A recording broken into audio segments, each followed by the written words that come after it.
Sí, com molts anys i com l'any passat, en aquesta fira, que crec que és un exponent de la força d'una part molt important i significativa del país, que són les comarques de Lleida. Que és una fira de nivell nacional català.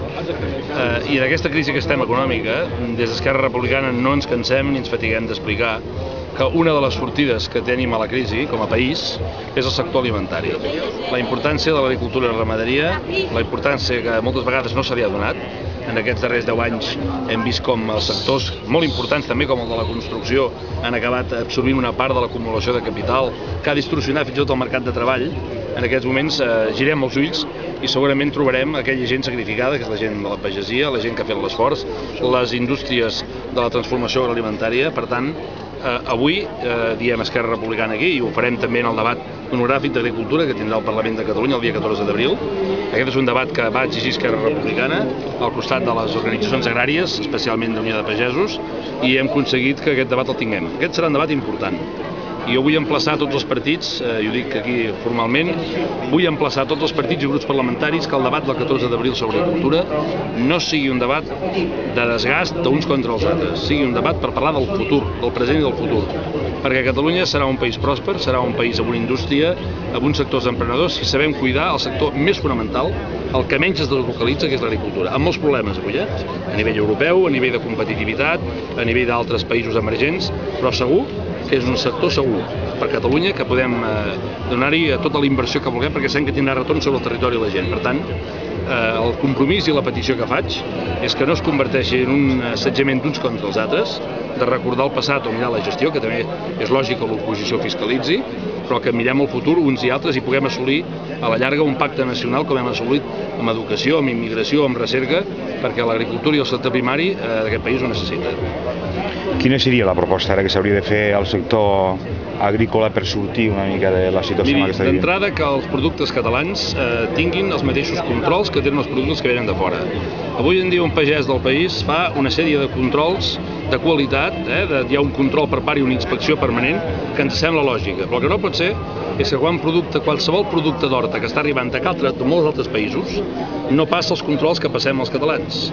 I això genera una sensació moltes vegades de desavantatge. Tenim la sensació que la pagesia a Catalunya fa els deures, fa tota la feina, però els productes que venen de fora no sabem ni com estan fets, ni quina base tenen, i no hi ha cap tipus de control sobre la seva traçabilitat. Per tant, condicions d'igualtat és la primera cosa que hem de fer.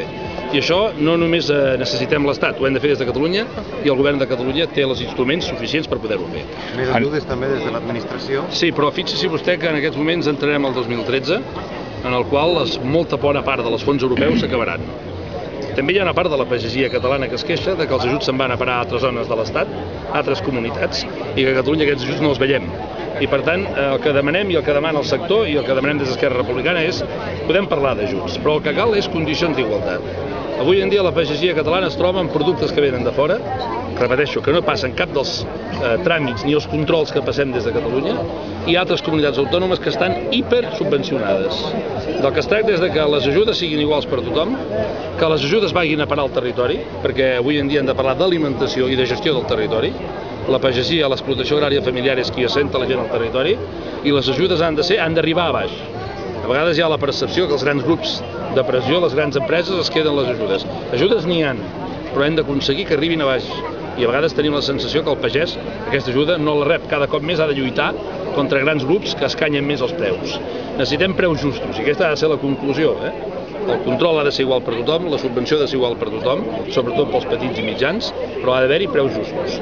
I avui en dia ens trobem amb uns problemes greus de distribució dels productes agraris que fa que no hi hagi preus justos, que s'estigui escanyant sistemàticament. No és fàcil de fer, però estic convençut que si tots els partits catalans, els sindicats agraris, el sector de la indústria afectat, ens hi posem d'acord, podem aconseguir un termini raonable de temps que aquest país tingui preus justos als seus productes. Hi hauria també algun grup al Parlament estaven proposant de mesures de reducció fiscal al sector agrícola. Seria també una possible opció aquesta? Tenim un problema no solucionat, que és el preu del gasoil agrícola. Això s'ha de millorar les condicions encara, perquè en aquests moments encara és una penalització que té molta pagesia.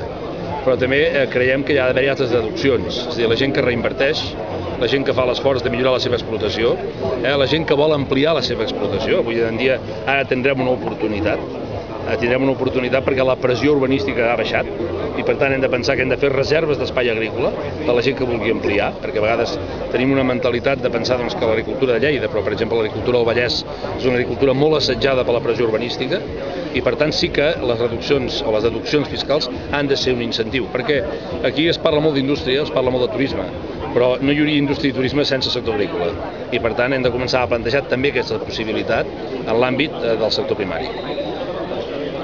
Una última qüestió.